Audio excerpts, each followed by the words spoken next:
पुण्यातील बंगल्यात rave party प्रकरणी आता गुन्हा दाखल झाला आहे। आयोजकांसह तब्बल 78 जणांवर गुन्हा दाखल झाला आहे। एकूण 7 आयोजकांनी या पार्टीचं आयोजन केलं होतं। आळंदी मरकळ रस्त्यावरील बंगल्यात ही रेव पार्टी सुरू होती। या पार्टीत 150 मुलं-मुली सहभागी असल्याची माहिती समोर आली आहे। 23 जणांनी अंमली पदार्थ सेवन केल्याची माहिती मिळते। इथे अशा पद्धतीच्या कारवाईच्या दरम्यान परिस्थिती होती की 100हून अधिक मुलं मुली आणि इथले सगळे ऑर्गनायझर्स या ठिकाणी होते।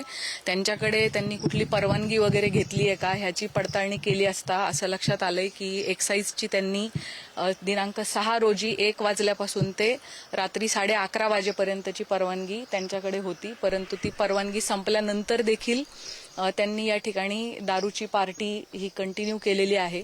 त्याच्यामध्ये काही इसम हे वयवर्ष 21च्या आतले असण्याची संभावना वाटते। आम्ही त्याची तपासणी करून घेत आहोत। या सगळ्या संदर्भात चर्चा करूयात। आमचे प्रतिनिधी बालाजी पोद्दार आपल्यासोबत जोडले जात आहेत।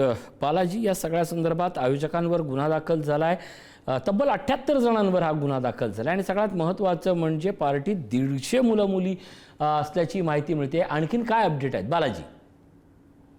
नक्कीच या पार्टीमध्ये जे आहे ते जवळपास 150 मुलं आणि मुली होते। मात्र यापैकी तब्बल 78 जणांवर जो आहे तो गुन्हा दाखल करण्यात आलेला आहे। 78 जणांमध्ये त्यांची वेगवेगळी वैद्यकीय तपासणी करण्यात आलेली होती आणि त्याचबरोबर मुख्य आयोजक जो आहे यश चौधरी याच्यासह त्याचा एक साथीदार आहे। या साथीदारांसह या सर्वांना आरोपी करण्यात आलेला आहे।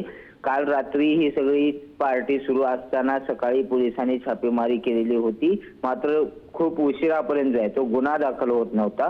पोलिसांनी दिवसभर आज सगळा तपास केलेला आहे आणि या तपासाअंती जे आहे ते अखेर 78 जणांविरुद्ध गुन्हा दाखल झाल्याचं आपल्याला पाहायला मिळते। आता पुढील आणखी तपास जो आहे तो पोलीस करतायत, मात्र आता प्राथमिक दृष्ट्या जे आहे त्या 78 जणांविरोधात लोणीकण पोलीस स्टेशनमध्ये गुन्हा दाखल करण्यात आलाय। नक्कीच धन्यवाद या सगळ्या अपडेटबद्दल। आमचे प्रतिनिधी बालाजी पोद्दार आपल्यासोबत होते।